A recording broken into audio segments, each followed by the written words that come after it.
welcome to Property Matters here on Dublin South FM. You can contact the show on Twitter, Facebook or LinkedIn at iPropertyRadio, or indeed email hello@iPropertyRadio.com. Your host for today is myself, Carol Tallon, and I'm delighted to be joined by Ali Harvey, Programmes Manager at the Heritage Council, Sarah Sherlock, Geospatial Consultant with Murphy Geospatial, and Tara Skeggy, Urban Planner Graduate and working in public consultation and stakeholder engagement.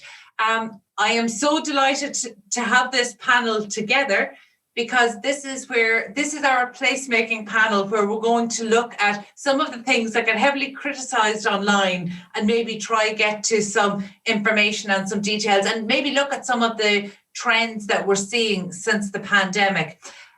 So Ali, we might just start with you and just talk us through your role with the Heritage Council. Okay, so I am Programmes Manager. So what that means is that I run the planning programmes, the national planning programmes in the Heritage Council. So we are actually based in Kilkenny, but for the last year or so, I have actually been sort of based at home in County Carlow. So one of the programmes that I set up in a few years ago was looking at town centres. So it's really, really timely that we had the Collaborative Town Centre Health Check programme set up, because obviously the demand during lockdown has just increased. The numbers are just completely bonkers at this stage. We have 15 towns in the programme at the minute, and during lockdown that grew to 42. So we have 42 towns on a waiting list now. So yeah, lots of demand for town centre regeneration, for the whole sort of like macro planning, placemaking, digital transformation. It's just a really exciting time, I think, actually, to be in the sector, and to really focus on heritage-led regeneration. So yeah, it's interesting and timely sort of, to be in the sector. And I suppose really the challenge for us now over the summer is to make sure that the investment from the programme for government happens. Yeah, I agree with you. I actually think it's a really exciting time, but it's such an important time. We want to make sure that this is the time that we get the policies right and the execution of those policies right. So I think, there has been maybe a lot of talk about how trends are changing, what impact remote work will have. So I think it's an important time to be having this particular conversation as well. Sarah, you might just again talk us through your role with Murphy Geospatial. Thanks, Carol. I work as a geomatic surveyor. I'm not sure if many understand that or are familiar with the term, but it's also land surveying. And I would do a lot of boundary surveys. So, I would frequently find myself looking at, say, for example, planning files, looking at design drawings, as-builts, and trying to get to the root of the issue. And then the other items that I will be doing will be like driving all over the country, to different boundaries as they arise. When I be coming back, I would be looking at driving through our town centres, and I would be saying to myself, my goodness, how is this? And that's, all this ties together. Other things that I would do with the company is large scale projects and looking at the likes of heritage projects. There's many different types. Anything that has to be measured above, on and below the ground is what the company would specialise in. So there's somebody there for that. So it's a case of putting them in contact with the right person. That's my interest in all of this. Okay, thanks, Sarah. And Tara, as I mentioned, you're probably one of the most recent urban planning graduates, and full disclosure, you're working with one of our brands at the moment, Place Engage, on public consultation and stakeholder engagement. But talk us through your interest and how you came to return to urban planning. I was made redundant and I decided to jump in and take an opportunity. I started in landscape design and didn't have the drawing skills for the architecture, and planning came up, and I loved geography. And it's just incredible how expansive the program is in terms of the opportunities of work and where you could go. So I did the master's and had to look for a bit, and then met yourself. And it's only further, served to expand my interest even more. And now with, being able to research and look and see where in Ireland different things are happening in terms of people moving and housing crisis and everything else, beyond the pale, to me, is just going to see a massive resurgence, I think, in people looking to move and have a better quality of life is really the main thing that I see is coming out at the moment. Yeah, and that's one of the trends we're talking about. Over the past 15 months, we were hearing a lot of anecdotal evidence about, this mass exodus from the cities, and I wasn't really sure where that was going to land. So over the course of the show last year, certainly we were trying to touch base with locally based and regionally based estate and letting agents. And one of the things we could see was that there wasn't much impact on the sales market, but people were certainly renting. And I saw it myself when we came up to open our Galway branch. I was looking for somewhere to rent in Connemara, back last September, and there were 8 properties across all of Connemara. Connemara is a big area, so to have only 8 properties for rent was really, quite stunning. And yet we can see that the lettings markets in really rural areas that were very quiet, some of their rentals, they're outside of the stats that Daft and My Home show. Estate agents are telling me that they're seeing 40% increases in rent. So properties that were renting €450, now they're coming up to €800, and it figures like that. So we're seeing a huge change. We're seeing a huge shift. I don't know if that's translated as much into property and property sales. And this is why I think the programs that you're involved with, Ali, are particularly relevant at the moment, because obviously these were initiated prior to COVID. So how has COVID and the expansion of remote working changed the plan that the programs had? Yeah, well, very much so, actually, because obviously people, as Tara says, people are looking to the towns, the small towns, the medium towns, in a way that they weren't looking at it before. So, I mean, our programme is very much focused on towns, that level. So we're not in the cities yet. We've been asked to do the cities, but I felt, and the Heritage Council felt, that it was very much that we needed to look at the towns and support them pre-COVID. So yeah, COVID, obviously we were trying to help them as they went in. One of the things, I suppose, is the digital transformation. That has been such a huge thing. So we were surveying a lot of the town centres as they went into COVID. And what we found was most of them, a high proportion of the town centres, the commercial sector, were not online. So that was, really what we're trying to do with the CTCHC programme is to look at the patterns and the trends and to gather that data so that we have that macro data, which didn't exist before. So, we're really pushing on with that and trying to get it all sort of digitally mapped and, make sure that people can, engage in the data as well, that there's a public value. And as I say, that's really the focus of our work in the Heritage Council. And that's why Sarah and I have been working together to try and get this digital platform set up, and we'll be moving swiftly towards that in July. We were sort of hoping that the programme for government would have moved, for the CTCHC. So we just really need to keep going because, as I say, the demand from 42 towns that want to join the programme, we have 15 towns that need to move forward into phase 2. So, phase 2 is all about town centre renewal. And for example, if I can give one example in the West, which is Sligo, we have surveyed that town centre, there's 200 vacant buildings. The potential there is immense for opportunities to do the clustering, to look at the buildings all together. The problem at the minute is that there's no national building stock management programme in Ireland. So we don't have any information or stats or, sort of costings or whatever for the building stock that is vacant, This is covered. I think part of this is covered under the not knowing even what we don't know. So one of the things that I see, particularly through PropTech Ireland, if I'm focusing on one area, I'm seeing that there's a new focus on gathering data and understanding how to action that. But Sarah, I think it was through maybe an online or LinkedIn exchange. I'm an optimist, so I can see where progress is being made. I can see the Office of Planning Regulator is really, I can see that there's a plan to put things in place. There's an intention to put things in place. But I am the eternal optimist, and I'm looking at pockets of innovation, and generally where PropTech Ireland is involved, these are people or organisations that were open to innovation, that were ready for innovation and gearing up for it.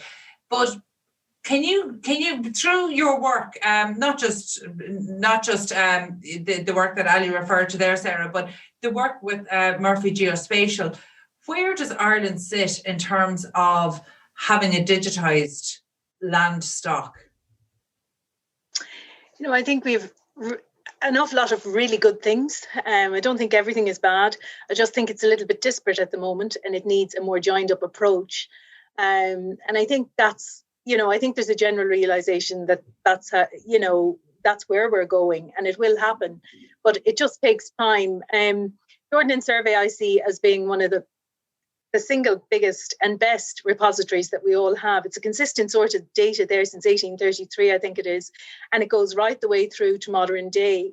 And I think that needs to be, that's the structure that we need to be building upon and making better, just to come back to, where do I think we're going? I think there's no doubt in my mind that we are going to see that made better, bolstered up and integrated into many more things. Maybe not just the Ordnance Survey, but lots more in there. There's no way today's children are going to tolerate or suffer some of what we're seeing today. They're going to demand it. They're not going to be looking at flat maps, paper maps, wondering how I attended an online lecture about a county development plan, and we were talking about all these different maps and plans, and one of the questions that I had was, are these going to be all made readily available at the end, that we can take them and overlay them and interrogate them ourselves? And well, I didn't get an answer, but anyway, I just think to myself, how is that so? Like, why aren't we getting it? Why isn't it available? Why isn't it an online viewer that I can go in there and interrogate it? But I do also understand the reasons why we might not want to do that. Because, say, for example, some items may come from a map at a scale of 1:50,000, and then you've somebody else that will overlay a map at a scale of 1:1,000. The two of those don't come from the same resolution. So you'll automatically get disparities between them. So people may take things from them that was never meant. So we have to be careful how we do it and make sure that everything is fit for purpose. But I would see data provenance and data governance been really important to all this.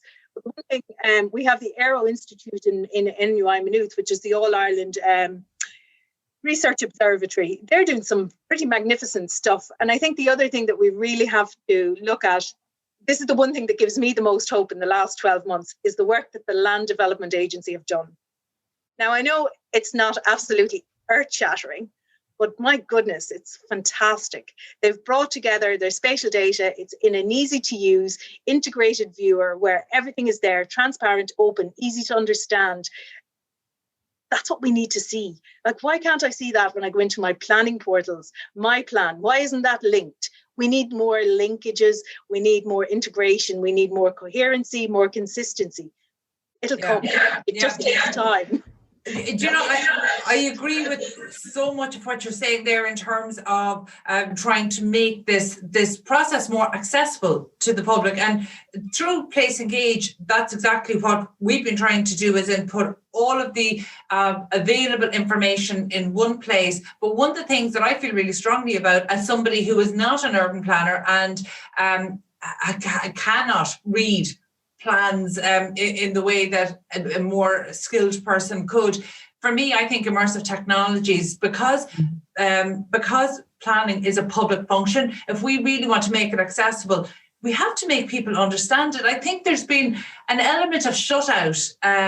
It hasn't been made accessible. It might be available, but locked away in a PDF or in something that's so hard to decipher. That's not accessible. So from our point of view, using emerging technologies like immersive technologies, whether it's virtual reality or augmented reality, it just completely opens up. It opens up the design process and the plan to people who might otherwise just not understand it. If it is, our current system of public consultation, or community engagement, putting an A4 sheet on hoarding. I mean, to think that that's still part of the regime today. Carol, can I come in there? Please can I just come in there? Because, basically, my whole background is community planning. So, a long time ago, I did my postgrad dissertation on community empowerment and urban regeneration. So, what you're saying is really, really important, because it's about sort of participative democracy, enabling people to participate in public systems. So, what we've talked about the last year or so during the lockdown is the lack of interfaces. And because, people couldn't get out, the digital became so much more important that it had to be put in place. So I think, I suppose, trying to be positive, there is an opportunity there, but we really do need to play catch up as well. And those interfaces don't exist. And also, for example, in other countries, they have planning and design aid services, which we don't have in Ireland. So community groups can go somewhere to get some kind of technical advice. And we don't have that. As I say, I'm talking about the macro. So there's a few things that at the macro level that need to be fixed, I would say there's more than a few things at the macro level. I mean, Tara, you've actually been working in community engagement over COVID.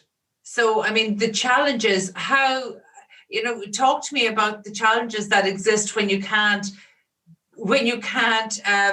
go outside your 5 kilometers and yet you're still trying to engage with the community who are more than 5 kilometers away. Yeah, I think, and it does come down to that digital divide between people that have access and people that don't, and the being able to even have the knowledge to use the technology.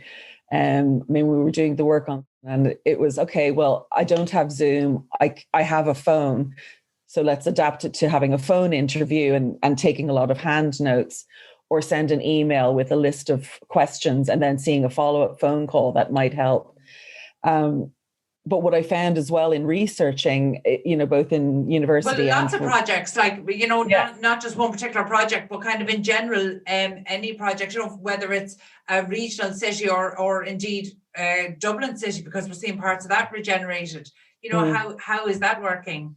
Well, access to the systems, as Sarah was saying, that it seems that there's a lot of different aspects or abilities to it. But it's not very easy to navigate, or, if you went on to something like Map Genie and you want to see what the maps were like in the 1860s, how do I figure that out?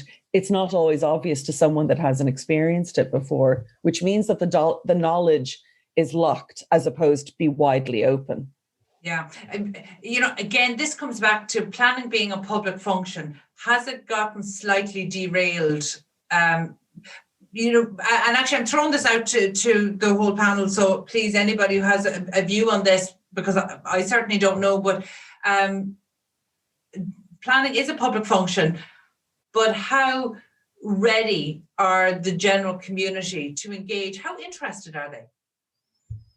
Can I just come in there? Please do. One of the things that I always think about when I think about planning is it's so young, right?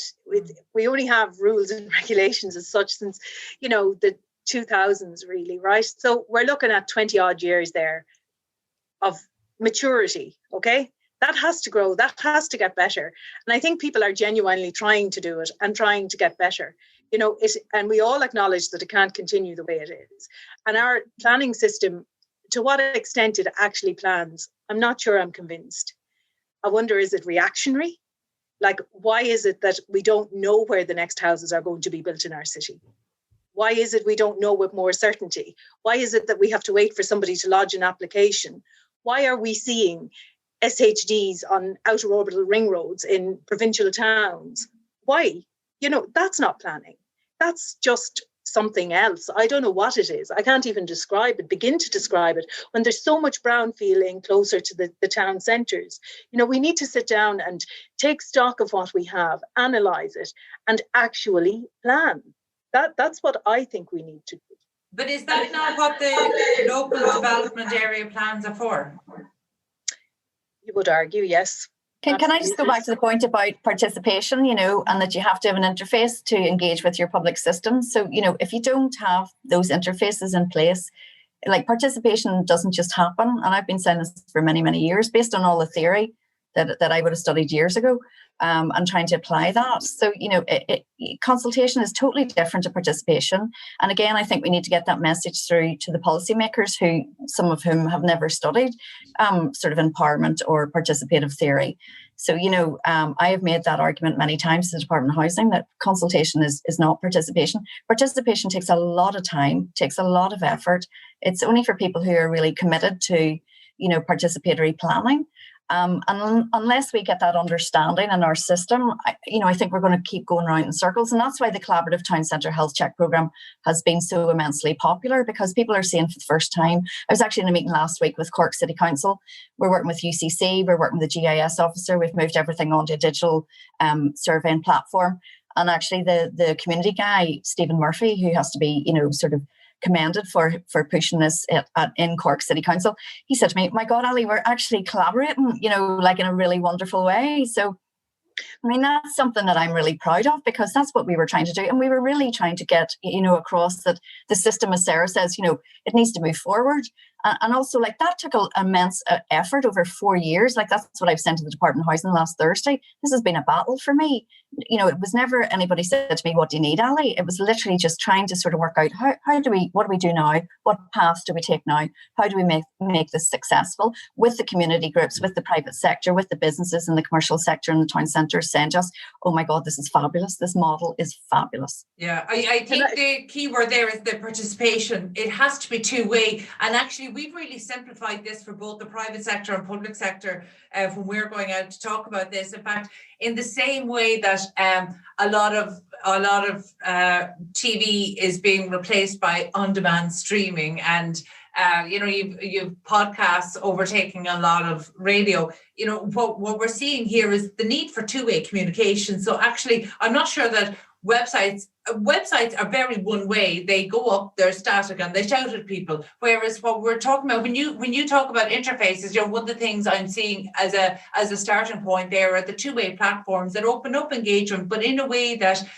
makes it accessible for people for whatever language they're speaking. It makes them accessible to not just read all the information that's available, but actually comment. But one of the things that we like to see is commenting under set criteria, because that allows then data to be captured. Because at the moment, I think that people use acceptable reasons as opposed to maybe the truth. And we see that through judicial review applications that might be saying one thing, but perhaps being motivated by another. And in that way, not only are we not tackling the issue, but we're also not understanding the issue, because we're not letting we're not allowing them to really express how they feel about this opinion. They have no option other than to object, and we've backed people into a corner with that. 93.9 Dublin South FM. Sarah, I know this is something that you feel strongly about as well, and maybe it's something we've disagreed about in the past. But I'm interested to see, where your thinking is on this. Well, I just have one thing that I would like to say that was striking me there while we were talking. I think when we're making our county development plans, if as much effort went into thinking about regenerating and working in what we have and making better use of it as expanding all the time. Like, if we keep expanding, Naas will be in Kildare, and Dublin is already in Naas, partially in some ways, right? So the reason that I think the CTCHC program is able to bring out the best in people is because they're looking at what they have and how the little changes they can contribute to make it better and to get better outcomes. I think that's fundamental, and I don't think we see enough of that, and we need to see more of it. And when we do, we start getting better things coming out of it. Sorry, Carol, can you just go back to the other question then that you asked me? That's just an observation that I think is so important. We need to think more about regeneration. No, actually, I think that this is a great point to maybe hone in on and to unpack a little bit, because I think sometimes it gets overlooked that when Simon Coveney introduced Rebuilding Ireland, that focusing on our vacant stock and bringing vacant stock back into use was one of the 5 pillars. And I don't know, was it not resourced or what? And actually, there's a very good initiative that was started out of Mayo County Council, vacanthomes.ie, and it was literally a website for people where they notice vacant homes, they can flag them with the local authority. The local authority then goes and does their investigation around them and to discover, are they actually vacant, and if so, are these ones that we need to take action about? But that was, again, while it was a nationwide initiative, it was initiated out of Mayo County Council. There seems to be, obviously there is a renewed focus on tackling vacant homes, but vacant properties as a broader category is such a huge issue.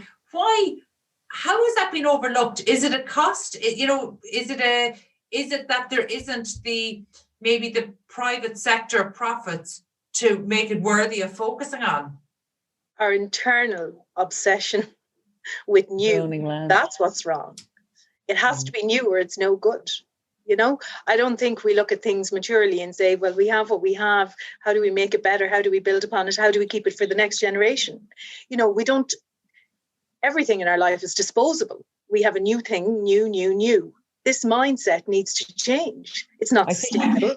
I think it is changing though, Sarah, because, and it's interesting, we are at a pivotal point. I think there's 22 county development plans being developed at the moment for 22-28.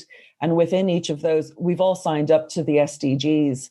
Yes. They need to be implemented. Sustainability of both land, buildings, and resources is something that's prioritized or should be prioritized. I haven't seen all the development plans, so I can't quote on it. And I do think because people have more access to information, they're looking at this and the questions are coming. And where I've seen county development plan consultation portals happening, they're listing all of the questions that are coming up, and people are intelligent. They're asking very pointed questions about issues that are specific to their area. And I'm very hopeful that the local authorities are going to be looking at those and integrating it. But either way, you can see that the information is the questions are being asked. So the outcomes have to reflect that. That's one of the really positive thing, yeah. One of the things I would love to see coming from that, right? Say, for example, we have a town centre property or a cluster of them even, and the area is going to be either new build or whatever planning application comes in the door for that, there should be an analysis done on the cost of removing it in its entirety. If it's going to be removed, flattened and new build all the way, why aren't we seeing those figures? Because there is a real cost to demolishing what we have, removing it and replacing it with new. We don't see that appearing on any spreadsheet. So we're getting a figure of however many million or whatever for a development, but it's only a part of it. It's not including all of it. There's other costs that are not there that we need to be considering, because those costs have been passed on to future generations. They've been passed on to business as it is today.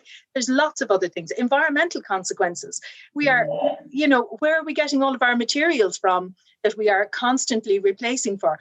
All these new roads to service all this new land. Where's all those resources coming from? I think we think that we live on a planet that's going to keep replenishing itself automatically. That would be so in some respect, but not all. I think that's the job of planning. I mean, there needs to be more sort of economic robustness in the planning system. Like we have finite resources. And again, that needs to be really highlighted by the national planning system. But I mean, it goes back to the point I was making earlier that we're missing the macro policy. I mean, as we speak today, we don't have a national policy for town centres. It doesn't exist. And it's something that we lobbied for and advocated for from late 2019. And now we have the commitment in the Programme for Government for a Town Centre First policy, but it's almost a year to the Programme for Government being released and nothing has come out yet. So, we need to collaborate, we need to move on. I mean, other countries in Europe are sort of going, what are your vacancy rates? Like they're quite stunned when they hear our vacancy rates, yeah. Ali, can you explain the Town Centre First policy? Because, I've read some almost contradictory literature and I am just wondering what is that specifically? Just because the Town Centre First is misinterpretation. Yeah, Town Centre First is really, it's the need for a policy that will focus on town centres first and foremost, right? Going back to what you're saying there about the Rebuilding Ireland, I mean, we were suggesting it should have been called Rebuilding and Reusing Ireland. I mean, the whole sort of focus on new build has been quite startling when we do get into the towns and we do sort of drill down and start to get the vacancy levels. But it goes back to what I was saying about the gap analysis that we did as part of the programme sort of system, the CTCHC program, that the data is not there for the buildings, for where they located, where are the clusters. We have to get the clusters because we have to get the economies of scale. Also, fundamentally, and I mean, I have a visual that envisages 4 phases for the CTCHC program. So, I mean, one of the phases, and they can run concurrently, is we have to get new financial models, and they can't be financial models on their own. We have to go one step further and make them economic models, right? Which means that the non-monetary benefits are included, not just the monetary flip. Do you know what I mean? And also then there's no policy in place for enabling development. So the land out the back, which has got a hope value, which has not been released or realised, that needs to be built into our macro systems at all. And I mean, any town centre first that is worthy or robust in any way must start to address those things. The economic appraisals, the social cost benefit. How do we get these clusters done? Who are the owners? Another thing in the data gaps there. Who are the owners? I mean, that information is missing as well, I think that's a really important point. You're talking about the social value, and we know the need for that to show that in developments. But in terms of who owns those properties, I think the conversation around social value is different when you're speaking to the public sector or private sector. So where is the ownership of these vacant properties? Where is that lying at the moment, and what kind of controls are in place?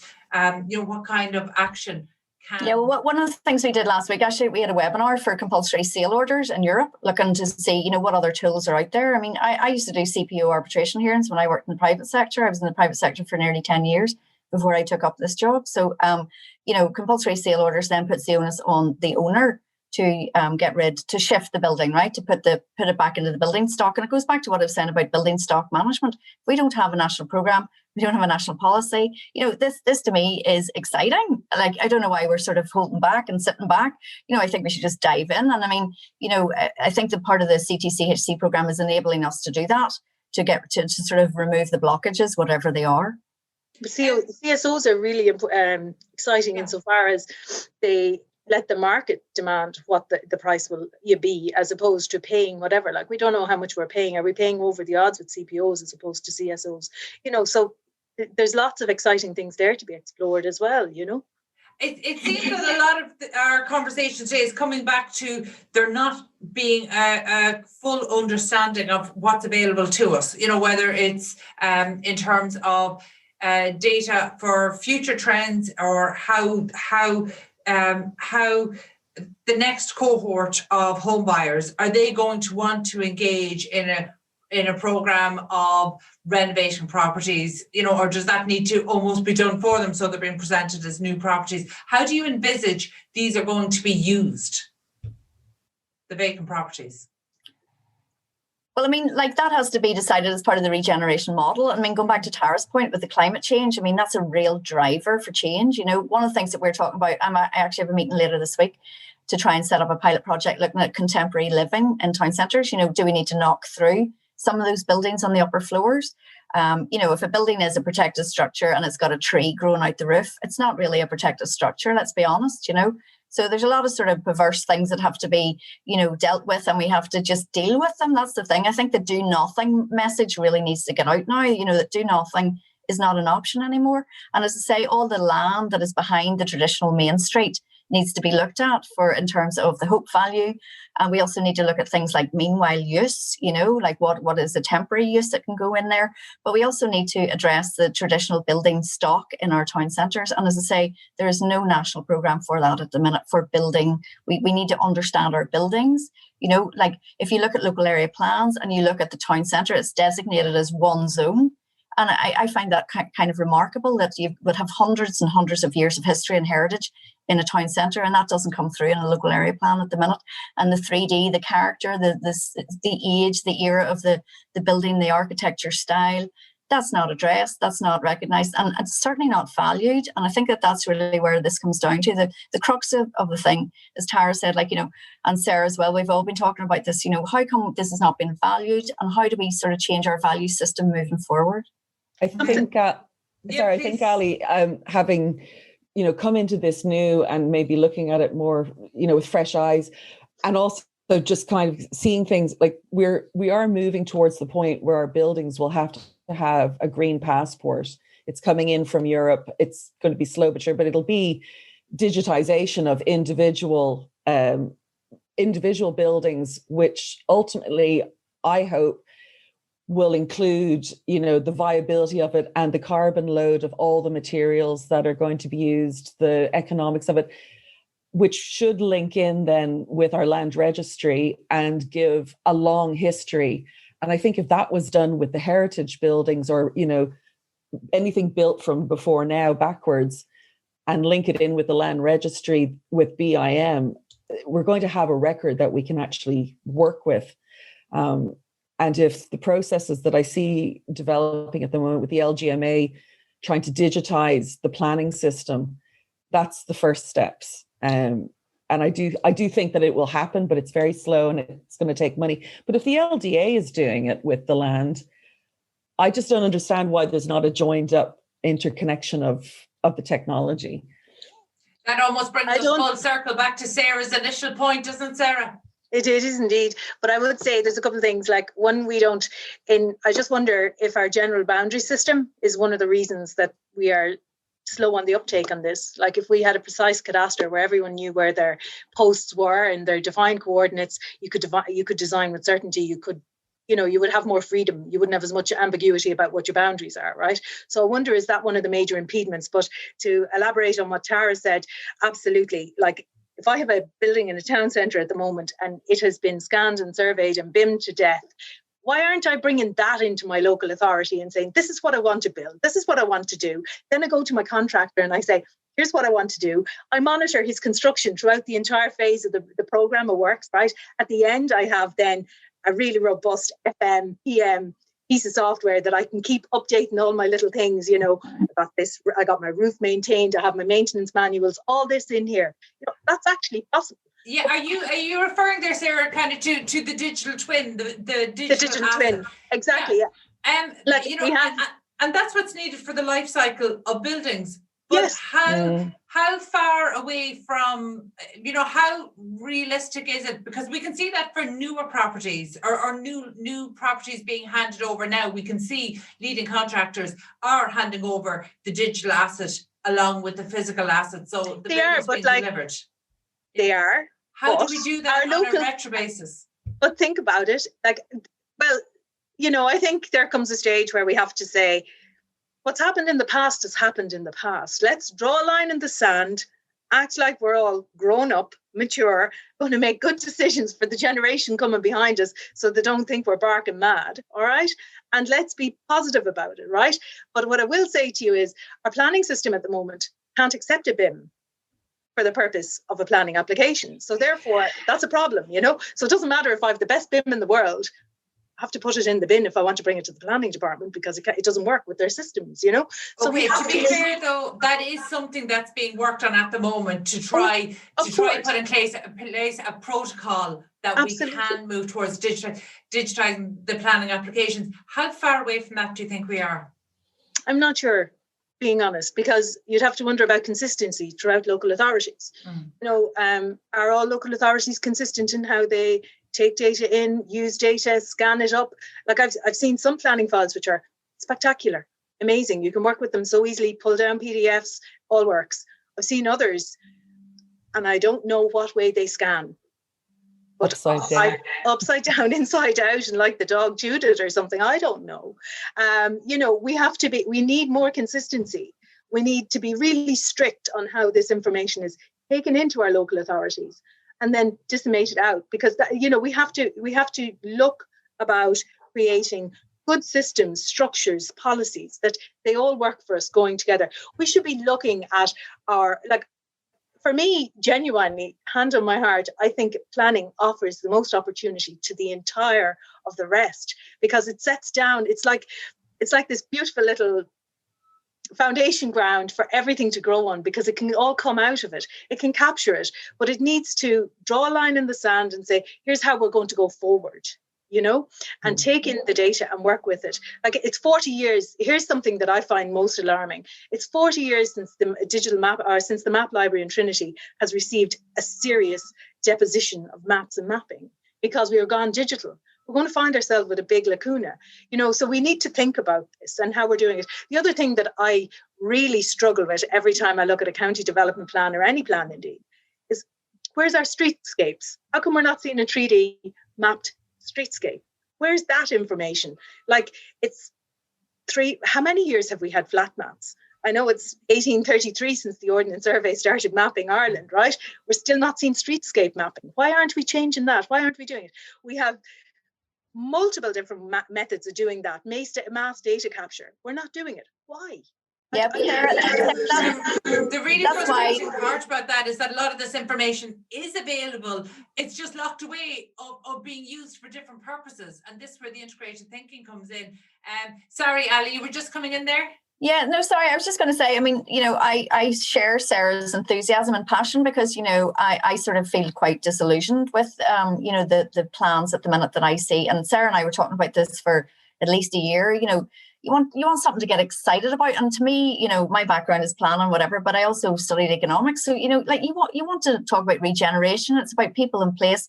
People have re-engaged with their places during lockdown in a way that we have never seen before, right? Because of that 5K lockdown. So people are much more aware of what they've got, what mess maybe some of their high streets are in, their town centres, whatever, and they want to see action. And I think there needs to be an urgency now with the policy and all the stuff that we're talking about today, the sort of digital transformation.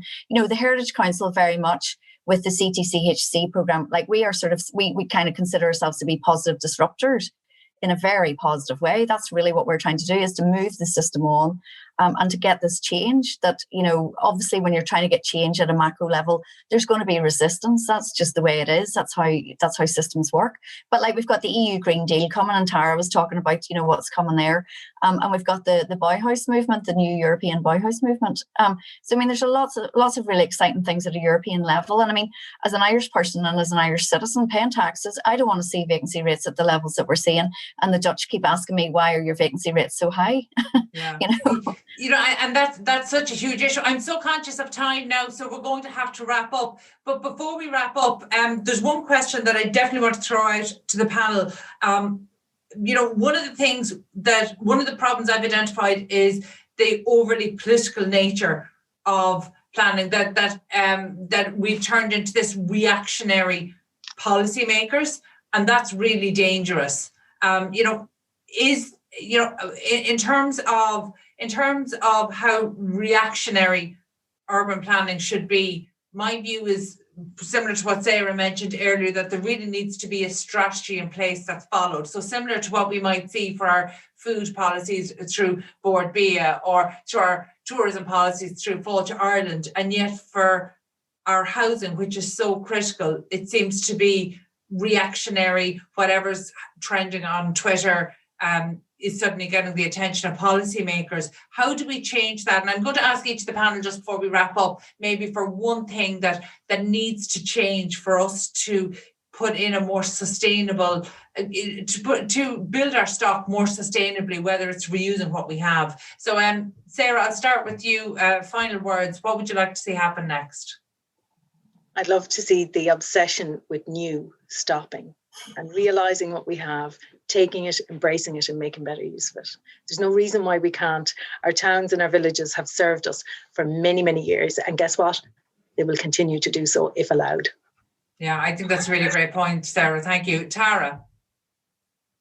I think when we know that consultation is going to increase in importance, I think responsive as opposed to reactive consultation is going to be key, where people actually feel heard as opposed to commenting into the void and then not necessarily seeing a response, because people are angry. That's why they're reacting. And then you have political reaction to that. Just needs to be a more mature communication process, I think. Yeah, I think that's a great point, and it really follows on from what Ali was saying earlier about this participation. Maybe we need to move away from some of the language that we've had in the past and really look at participation and mean it. Ali, last words of the panel today go to you. What needs to change? Thanks very much. Really, we need better policy, and as I sit here today, working with these towns, we don't have the policy for town centres that we were promised a year ago. So, I mean, that would be a fundamental shift. And we do need a cultural shift as well, as we're all saying in the panel.